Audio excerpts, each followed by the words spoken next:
Hello दोस्तों, स्वागत है आप सभी का आपके अपने YouTube channel toppers basic classes में। तो आप सभी लोग कैसे हैं? हम उम्मीद करते हैं आप बिल्कुल स्वस्थ होंगे, मस्त होंगे और अपनी पढ़ाई में लगे होंगे और अपनी पढ़ाई को लगातार कर रहे होंगे। ठीक है, तो जैसा कि आपको पहले से ही पता है, ये हमारा जीके जीएस यानी सामान्य अध्ययन का प्रैक्टिस सेट चल रहा है, जो आपका अभी कुछ ही टाइम पहले स्टार्ट हुआ है। ठीक है, हिंदी का प्रैक्टिस सेट हमने ऑलरेडी पहले करा रखा है। ठीक है, अभी कुछ टाइम में कोशिश करूँगी कि फिर से प्रैक्टिस सेट को स्टार्ट कर दूँ। ठीक है, हिंदी के प्रैक्टिस सेट को जीके जीएस का तो हमारा स्टार्ट हो ही चुका है यहाँ पे। तो जो भी लोग मेरे भाई बहन या दोस्त समझें, तो जो भी लोग चैनल में नए आए हैं वो चैनल को प्लीज़ फटाफट से सब्सक्राइब कर लीजिए और अपने नोटिफिकेशन को ज़रूर ऑन कर लीजिए, ताकि जो भी आने वाला वीडियो होगा वो आपको टाइम टू टाइम प्रोवाइड होता रहेगा। ठीक है, नोटिफिकेशन ऑन के लिए मैं इसलिए कहती हूँ कि जो भी हमारा वीडियो होगा वो आपको समय से प्रोवाइड होता रहेगा। ठीक है, और अपने आसपास जो भी आपके दोस्त हैं या जो भी कोई भी एग्ज़ाम की तैयारी कर रहा है, तो उसको भी चैनल को शेयर करें। ठीक है, तो चलिए स्टार्ट करते हैं आज के हमारे प्रैक्टिस सेट के पहले क्वेश्चन को। ठीक है, क्लास को सभी लोग लाइक कर दें स्टार्ट करने से पहले। तो क्वेश्चन है हमारा, 2 अप्रैल 2024 को निम्न में से कौन सा दिवस मनाया गया था? ठीक है, तो भारतीय रिजर्व बैंक का जो स्थापना दिवस मनाया गया था, तो ये आपका गलत है। ठीक है, पहले देखिए, आपको तो पता होगा, पहले मैं क्वेश्चन को गलत जो उससे पूछा गया वो कराती हूँ, फिर वह क्यों गलत है और क्यों सही है उससे रिलेटेड भी करवाती हूँ। कि आप मान लो यहाँ पे आपसे प्रैक्टिस सेट में तो पूछ दिया गलत है, वहाँ पे सही पूछ सकते हैं कि निम्न में से। ठीक है, सेकंड पढ़ते हैं। 2 अप्रैल को आपका अगर हम बात करें तो विश्व ऑटिज्म जागरूकता दिवस मनाया गया था। ठीक है, तो ये आपका जो कथन है वे आपका सत्य है। ठीक है, 2 नंबर वाला आपका राइट है। 50वां ओडिशा जागरूकता दिवस मनाया गया था, तो नहीं, ये भी आपका गलत है। तो राइट कौन सा हमारा? दूसरे नंबर का। दूसरा हमारा सत्य है, तो कौन सा विकल्प हमारा यहाँ पे राइट हो जाएगा? ऑप्शन हमारा यहाँ पे बी राइट हो जाएगा और जो विकल्प हैं गलत हो जाएंगे। ठीक है, अब छोड़िए, ये क्वेश्चन आपका हो गया। अब इस पे जो हमें नए क्वेश्चन बने, देखिए पहला आपका गलत क्यों हुआ इस पे चर्चा करेंगे। तो पहला आपका इसलिए गलत हुआ कि आपका 2 अप्रैल नहीं, आपकी जो रिजर्व बैंक की स्थापना है वह 1 अप्रैल 1935 को हुई थी। ठीक है, 1935 को, तो यानी 1 अप्रैल 2024 को हमारा 90वां जो हमारा स्थापना दिवस मनाया गया। ठीक है, और प्रत्येक वर्ष आपका जो सेकंड में विश्व ऑटिज्म दिवस है, तो ये ऑटिज्म जो दिवस है ये आपको प्रत्येक वर्ष मनाया जाता है। ठीक है, और हम बात करें उड़ीसा दिवस, ये गलत क्यों हुआ? ठीक है, तो ये हमारा कौन सा मनाया गया था? 90वां। ठीक है, एक सेकेंड, जो ये हमारा क्यों गलत हुआ? तो जो हमारा ये हमारा इसमें 89वां मनाया गया था उड़ीसा दिवस। ठीक है, 2024 में कौन सा, 25 में हमारा कौन सा मनाया जाएगा? 90वां। ठीक है, तो इसलिए ये जो विकल्प थे वे आपके यहाँ पे इसके थ्रू गलत थे। ठीक है, चलिए इसी के साथ चलते हैं हम अपने नेक्स्ट क्वेश्चन की ओर। तो जो हमारा नेक्स्ट क्वेश्चन है वे ये रहा, हॉकी इंडिया के 6ठे हॉकी इंडिया पुरस्कार 2023 की घोषणा की थी। इस संदर्भ में निम्न में से कौन सा या कौन से मिलान हैं जो वे आपके सत्य हैं? ठीक है, मिलान हमसे पूछे गए हैं। तो इसमें जो हमारा वर्ष का सर्वश्रेष्ठ पुरस्कार खिलाड़ी जो है हरमनप्रीत, तो ये गलत है। ठीक है, ये आपका पहले गलत है। वर्ष का सर्वश्रेष्ठ पुरस्कार सर्वश्रेष्ठ गोलकीपर PR श्रीजेश हैं, तो ये आपका सत्य है। ठीक है, फिर अगर हम बात करें तो वर्ष की सर्वश्रेष्ठ महिला खिलाड़ी सलीमा टेटे है, तो ये भी आपका सत्य है। तो ऑप्शन हमारा क्या है यहाँ पे, सी राइट हो जाएगा, और जो विकल्प है वे आपके गलत हो जाएंगे। ठीक है, अब हम जानेंगे कि जो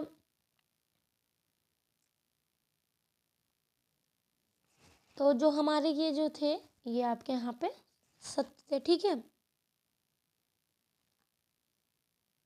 तो इसी के साथ चलते हैं हम अपने नेक्स्ट क्वेश्चन की ओर। तो नेक्स्ट जो हमारा क्वेश्चन है वे ये रहा। ठीक है,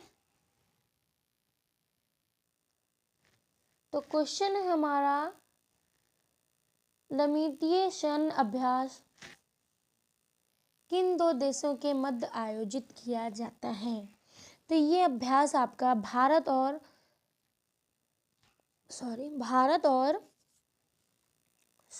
सेशेल्स के बीच स्थापित किया जाता है। ठीक है, आयोजित किया जाता है।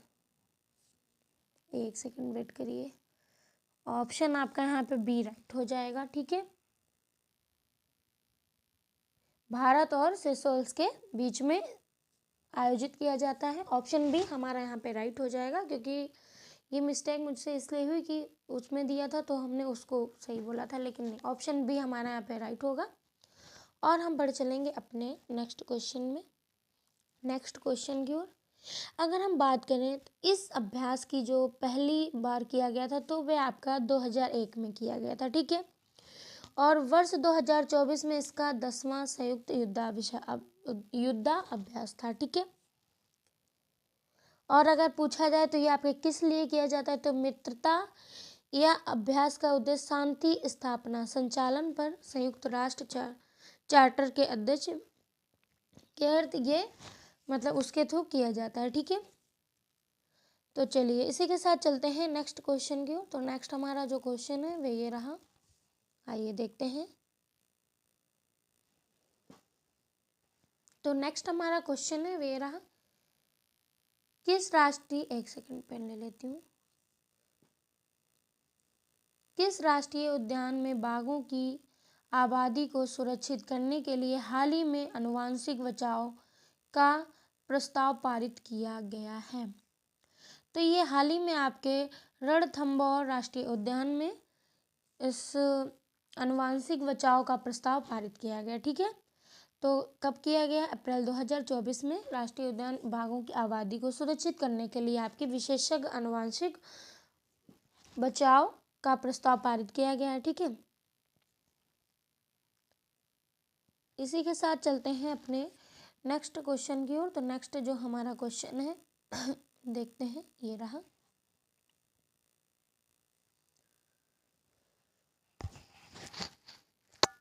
तो क्वेश्चन है हमारा, बायो एशिया का कौन सा संस्करण वर्ष 2024 में आयोजित किया गया है? तो 2024 में आपका जो संस्करण है वे आपका, अगर हम बात करें तो 21वां है। ठीक है, 21वां है, जो कि आपकी 26 से 28 फरवरी 2024 के मध्य एशिया का सबसे बड़ा जीव विज्ञान और स्वास्थ्य देखभाल सम्मेलन का 21वां संस्करण था। ठीक है, और ये कहाँ कहाँ आयोजित किया गया था? तो ये आपका हैदराबाद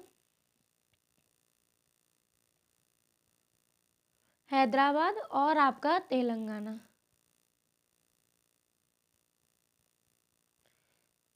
तेलंगाना में आयोजित किया गया था। ठीक है, अगर हम बात कर, हमसे पूछा जा सकता है इस सम्मेलन का उद्घाटन किसने किया था? तो मुख्यमंत्री रेवंत रेड्डी ने किया था। इस वर्ष का सम्मेलन का विषय क्या था? डेटा और एआई के साथ जीवन विज्ञान को बदलना। ठीक है, एआई जो अभी आपके हाल ही में चर्चा में रही थी। ठीक है, जो एआई टीचर का आपने सुना भी होगा, मैंने प्रैक्टिस सेट में कराया है कि नहीं ये तो मुझे याद नहीं, आरपीएफ के प्रैक्टिस सेट में इसके विषय में मैंने चर्चा की है। ठीक है, तो इसी के साथ चलते हैं अपने नेक्स्ट क्वेश्चन की ओर। तो नेक्स्ट हमारा जो क्वेश्चन है वो ये रहा,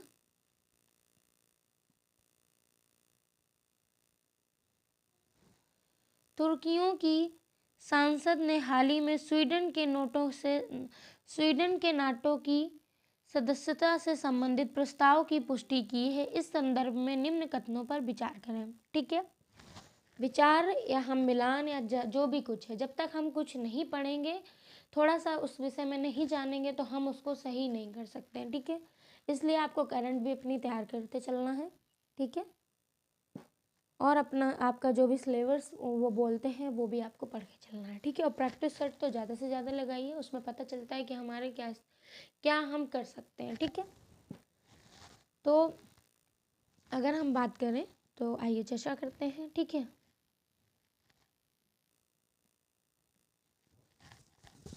ठीक है, तो आइए इसको पढ़ते हैं फिर समझते हैं, ठीक है। स्वीडन और फिनलैंड ने नाटो में शामिल होने के लिए वर्ष 2022 में प्रस्ताव रखा था, ठीक है। तो ये भी आपका सत्य है। तुर्की स्वीडन पर कुर्द अलगाववादियों को आश्रय देने का आरोप लगाता आ रहा है, तो ये भी आपका सत्य है, ठीक है। वर्तमान में नाटो के 32 सदस्य देश हैं, ठीक है। तो अब हम इसमें पढ़ेंगे आगे, हम समझ, क्योंकि हमने पढ़ तो लिया ही। तो देखिए ये सारे हैं हमारे जो हैं वे कथन आपके सत्य हैं, ठीक है। तो ऑप्शन डी हमारे यहाँ पे राइट हो जाएगा, क्योंकि 1 2 3 हमारे सारे सत्य हैं, और जो विकल्प हैं वे आपके गलत हो जाएंगे, ठीक है। तो जिन लोगों ने चैनल को सब्सक्राइब नहीं किया है वो चैनल को फटाफट से सब्सक्राइब जरूर कर लें, ठीक है। लाइक और सब्सक्राइब में कोई कंजूसी मत करें आप लोग। चलिए नेक्स्ट क्वेश्चन हमारा ये रहा, आइए देखते हैं। वित्त मंत्रालय द्वारा हाल ही में पेश किए गए मासिक समीक्षा रिपोर्ट के संदर्भ में निम्न कथनों में से कौन सा कथन आपका सत्य है, ठीक है। तो सत्य हमसे पूछा गया है, वित्त वर्ष 2024-25 में वास्तविक जीडीपी वृद्धि 7% के दर के करीब रह सकती है, तो ये भी आपका सत्य है, ठीक है। अगले 3 वर्ष में भारतीय अर्थव्यवस्था 5 लाख करोड़ डॉलर का स्तर पार कर लेगी, ये भी सत्य है, ठीक है। 2030 तक भारतीय अर्थव्यवस्था 7 लाख करोड़ डॉलर स्तर पार कर सकती है, तो ये भी आपका सत्य है, ठीक है। तो जब सत्य है तो ऑप्शन हमारा कौन सा यहाँ पे राइट हो जाएगा, ऑप्शन डी हमारा यहाँ पे राइट हो जाएगा, ठीक है।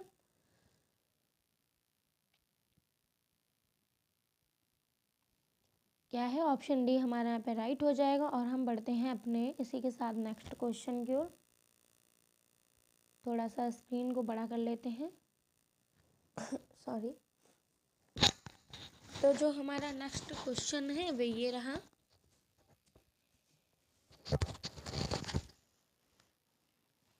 देखते हैं क्वेश्चन हमारा। भारत का पहला अंडर रिवर मेट्रो सुरंग का उद्घाटन कहाँ किया गया। भारत का पहला अंडर रिवर मेट्रो सुरंग का उद्घाटन कहाँ किया गया। मोस्ट इम्पॉर्टेंट क्वेश्चन है, जो कि आपके देखिए जो भी करंट है आपकी 2024 की तो पूछी जाती है 1 से 2 साल, और फिर पूछने को तो कुछ भी पूछ सकते हैं, इसलिए हमें सारा कुछ अपना उस हिसाब से कवर करते चलना है, पढ़ के चलना, ठीक है। तो अगर हम बात करें, ये जो सुरंग है आपकी, ये कोलकाता में इसका उद्घाटन किया गया है, ठीक है। और किसने किया है, तो ये आपके यहाँ प्रधानमंत्री नरेंद्र मोदी ने इसका उद्घाटन किया है। अगर हम बात करें इसका निर्माण कहाँ पे, तो हुगली नदी पर किया गया है, ठीक है। कहाँ पे, हुगली नदी पर किया गया, ठीक है। अंडर वाटर सेवा आपके कोलकाता मेट्रो के पूर्व पश्चिम ग्वालियर के हावड़ा मैदान स्प्लेंड खंड का हिस्सा है, ठीक है, जो हुगली नदी के नीचे 16.6 किलोमीटर की दूरी तय करेगी, ठीक है। तो चलते हैं इसी के साथ अपने नेक्स्ट क्वेश्चन की ओर। तो जो हमारा नेक्स्ट क्वेश्चन है वो ये रहा,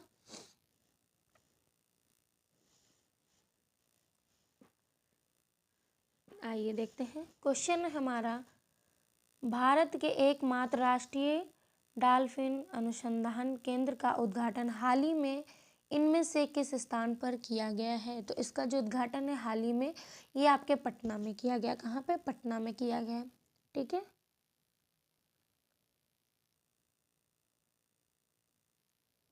तो ऑप्शन भी हमारे यहाँ पे ए राइट हो जाएगा और हम बढ़ चलेंगे अपने नेक्स्ट क्वेश्चन की ओर। ठीक है, क्वेश्चन है हमारा, भारत द्वारा किस वर्ष तक सिकल सेल एनीमिया उन्मूलन मिशन का लक्ष्य निर्धारित किया गया है? तो ये आपका वर्ष 2047 तक। कब? वर्ष 2047 तक। ठीक है, और इसकी शुरुआत कब की गई है? 2023 में। ठीक है, कब शुरुआत की गई? 2023 में। और इसका लक्ष्य कब तक निर्धारित किया गया है? तो 2047 तक। ठीक है, इसी के साथ चलते हैं अपने नेक्स्ट क्वेश्चन की ओर। बहुत अच्छा हमारा क्वेश्चन। नेक्स्ट हमारा क्वेश्चन है, हल्दी घाटी के युद्ध में महाराणा प्रताप की राजपूत सेना का सेनापति कौन था? बहुत अच्छा क्वेश्चन है और आपका कई बार परीक्षा में पूछा भी गया। ठीक है, तो अगर हम बात करें तो इसमें हकीम खान सूर था। ठीक है, कौन था? सेनापति हकीम खान सूर था। तो ऑप्शन भी हमारे यहाँ पे बी राइट हो जाएगा। ठीक है, ये जो युद्ध है ये कब हुआ था? तो 1576 में। कब हुआ था? 1576 में। मेवाड़ के राजा महाराणा प्रताप एवं मुगल सम्राट अकबर की सेनाओं के मध्य अंबर में के मान सिंह प्रथम के नेतृत्व में लड़ा गया था। ठीक है, किसके नेतृत्व में? मान सिंह प्रथम के। तो चलिए इसी के साथ चलते हैं अपने नेक्स्ट क्वेश्चन की ओर। तो जो नेक्स्ट हमारा क्वेश्चन है वे ये रहा। ठीक है, नेक्स्ट हमारा क्वेश्चन है, निम्नलिखित सुल्तानों में से किसने गढ़मुक्तेश्वर की मस्जिद की दीवारों पर अपने शिलालेख में स्वयं को खलीफा का सहायक कहा? तो किसने कहा? बलबन ने कहा। किसने कहा? बड़ा क्रूर शासक था आपका बलबन। ठीक है,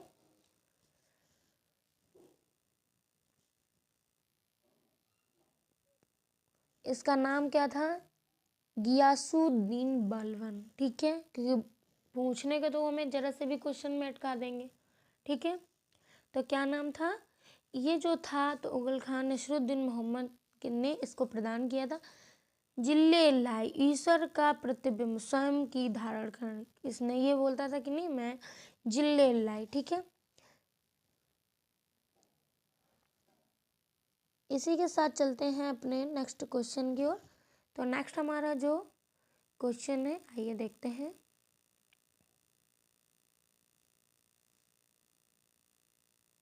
ठीक है, ये रहा हमारा नेक्स्ट क्वेश्चन। कौन सा हड़प्पीय नगर 3 भागों में विभक्त किया गया है? तो कौन सा किया गया?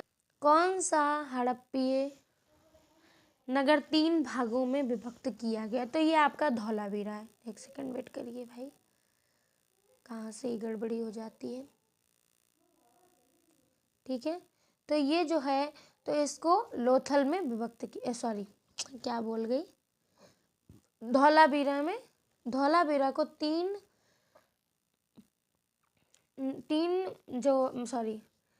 कौन सा जो है ये हमारा धौलावीरा को आपके 3 नगरों में विभक्त किया गया है। ठीक है, तो गुजरात के कच्छ जिले में भचाऊ, तलुका और खादिर एक द्वीप उत्तरी पश्चिम कोने पर बसा है और छोटा गांव है। ठीक है, छोटा सा एक गांव है।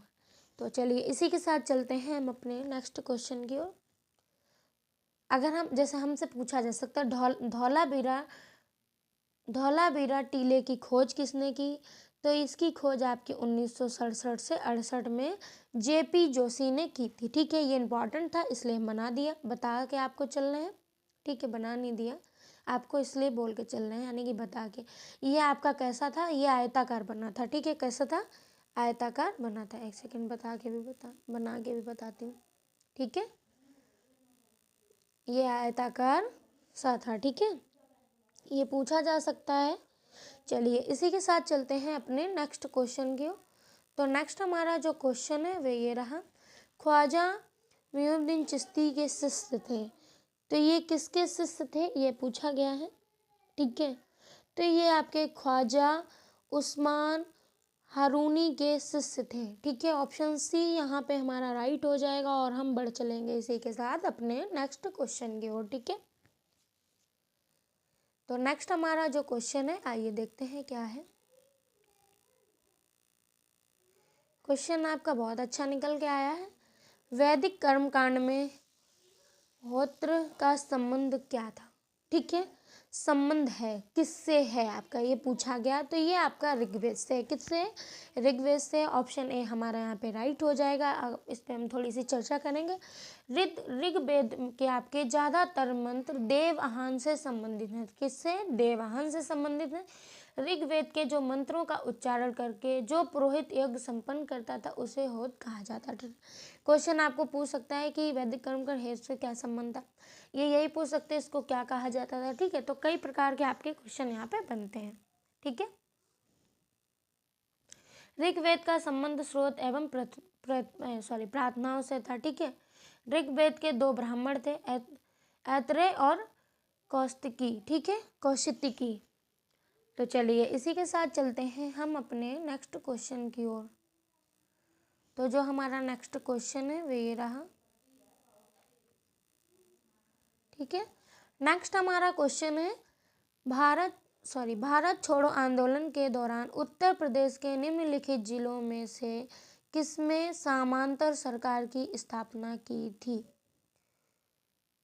गई थी? ठीक है, तो किसमें की गई थी? आपके बलिया में की गई थी। कहाँ की गई थी? बलिया में। ठीक है, और भारत छोड़ो आंदोलन आपका कब शुरू हुआ था? तो ये इसको आप मुझे कमेंट बॉक्स में बताएंगे। ये आपके लिए क्वेश्चन है। ठीक है, क्या है क्वेश्चन है ये आपका, ये आपको मुझे कमेंट बॉक्स में बताना है। ठीक है, अगर हम बात करें तो प्रथम समांतर राष्ट्रीय सरकार चित्तू पांडे के नेतृत्व में उत्तर प्रदेश के बलिया एवं पड़ोसी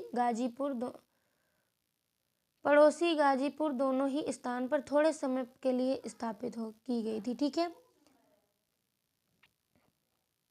चलिए इसी के साथ चलते हैं हम अपने नेक्स्ट क्वेश्चन की ओर।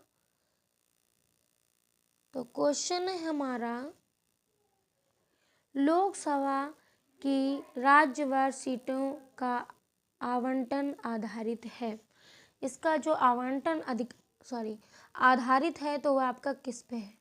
ठीक है, उपयुक्त में से कोई नहीं। ठीक है, क्योंकि यहाँ पे पूछा जाता है कितने लाख पे है या कितने पे है, क्या है, ऐसा कुछ। ठीक, लोकसभा की जो राज्य सीटों का आवंटन संख्या पर आधारित होता है। ठीक है, ना कि किसी क्षेत्र पर, ना कि किसी अवस्था पर। ठीक है, तो ये हमारा अगर अब हमसे पूछा जा सकता है, क्योंकि हमने प्रैक्टिस सेट में पढ़ लिया कि हमारा संख्या पे आधारित होता है। तो आपको दिया होगा 10 लाख, 20 लाख, 5 लाख। ठीक है, अगर मैं सही में मतलब इसको सही पॉइंट पे लेके आऊँ तो 10 लाख या इससे अधिक पंजीकृत मतदाताओं वाले क्षेत्रों के लिए लोकसभा सीट का निर्माण किया जाता है। ठीक है, इसी के साथ चलते हैं हम अपने नेक्स्ट क्वेश्चन की ओर। काफ़ी आपका लॉन्ग है जो, ठीक है, बहुत कुछ पूछा गया इसमें। चलिए आइए देखते हैं जो हमारा क्वेश्चन है वे क्या है। प्रथम अलंशिक युद्ध 1845 से 1846 के परिणाम स्वरूप मार्च 1846 में लाहौर की संधि हुई। निम्न में से कौन सा कथन उस संधि से शर्तों से शामिल नहीं है? ठीक है, तो ज़्यादा दिमाग नहीं लगाना है हमको, नहीं पूछा गया है। ठीक है, तो कौन सा कथन है जो आपका पूछा गया है कि शामिल नहीं है? ठीक है, सही नहीं है कुल मिला के। ठीक है, तो इसमें जो हमारा बी ऑप्शन है जो कथन है वही आपका यहाँ पे राइट हो जाएगा। 8 सिख सरदारों की एक परिषद अंग्रेज रेजिडेंट की अध्यक्षता में शासन के कार्यों के लिए नियुक्त की गई थी। तो यही आपका यहाँ पे शामिल नहीं था। ठीक है, बाकी आपके सही है। महाराजा ने सतलज के पार अपने समस्त प्रदेश हमेशा के लिए छोड़ दिए थे, ये भी आपका सत्य है। ठीक है, लेकिन क्या चीज़ें नहीं हुई? तो बच्चे ऑप्शन बी में जो चीज़ें दी हैं वो आपके नहीं हुई थी। ठीक है, जो शामिल नहीं है। लाहौर में हेनरी लुईस के नेतृत्व में 1 वर्ष के लिए एक अंग्रेज रेजिडेंट की नियुक्ति की गई थी। ठीक है, ये भी आपका सत्य है। सिख सैनिकों की जो संख्या थी वह आपकी 12,000 थी। अब गलत क्यों है? क्योंकि वहाँ पे आपको 8 सिख दिए हैं। ठीक है, तो यहाँ पे कितने थे? 12,000 घुड़सवार और 20,000 पैदल सैनिकों तक समिति कर दी गई तथा सिक्कों को 1.5 करोड़ रुपए युद्ध के दंड के रूप में देने पड़े। ठीक है, तो ये जो चीज़ें हैं वे आपकी सत्य हैं। ठीक है। इसी के साथ अब हम चलेंगे अपने नेक्स्ट क्वेश्चन की ओर। तो जो हमारा नेक्स्ट क्वेश्चन है वे ये रहा। ठीक है। लोकसभा के अध्यक्ष का चुनाव किसके द्वारा किया जाता है? तो इसका जो चुनाव होता है वह आपका लोकसभा के सभी सदस्यों द्वारा किया जाता है। ऑप्शन आपका सी यहाँ पे राइट हो जाएगा। ठीक है। इसी के साथ चलते हैं अपने नेक्स्ट क्वेश्चन की ओर। तो नेक्स्ट हमारा जो क्वेश्चन है वे ये रहा। आइए पढ़ते हैं फिर समझते हैं। ठीक है। नेक्स्ट आज का हमारा नेक्स्ट और लास्ट क्वेश्चन है। तो जिन लोगों ने अभी तक चैनल को सब्सक्राइब नहीं किया है अब वो और वेट मत करें, क्लास आपकी समाप्त होने को आई है तो चैनल को फटाफट से सब्सक्राइब कर लें। ठीक है। और सबसे इम्पॉर्टेंट कि मैं जो आपको क्वेश्चन देती हूँ तो वो आप लोग मुझे कमेंट में ज़रूर बताया करिए। ठीक है। चलिए आइए लास्ट क्वेश्चन अपना देखते हैं। उत्तर प्रदेश की जनगणना 2011 के तहत निम्न विकल्पों पर विचार करें। ठीक है। विचार करना है हमको। सर्वाधिक पुरुष साक्षरता वाला जिला आपका गौतम बुद्ध नगर है। तो जी हाँ है। ठीक है। तो ये आपका है। कितनी है? तो 88.1%। ठीक है। बता के चल रही हूँ, आप नोट करते चलिए अपना। सर्वाधिक महिला साक्षरता वाला जिला कानपुर। तो हाँ है। इसकी जो है 75.1%। ठीक है। ठीक है। फिर न्यूनतम की बात तो आपके श्रावस्ती है। कितना है? श्रावस्ती में कितना? 34.1%। ठीक है। तो ये जो तीनों ही हमारे विकल्प हैं वे आपके सत्य हैं। तो ऑप्शन डी हमारा यहाँ पे राइट हो जाएगा। और हम बढ़ चलेंगे अपने। ठीक है। और तो ये जो था आपके लिए आज के लिए इतना ही था। कल फिर मिलते हैं एक नए प्रैक्टिस सेट के साथ और आप जुड़े रहें टॉपर्स बेसिक क्लासेस के साथ। तो चैनल को सब्सक्राइब करना ना भूलें और आपको कमेंट बॉक्स में ज़रूर बताना है कि क्लास आपको कैसी लगी। So thank you and bye bye. फिर मिलते हैं।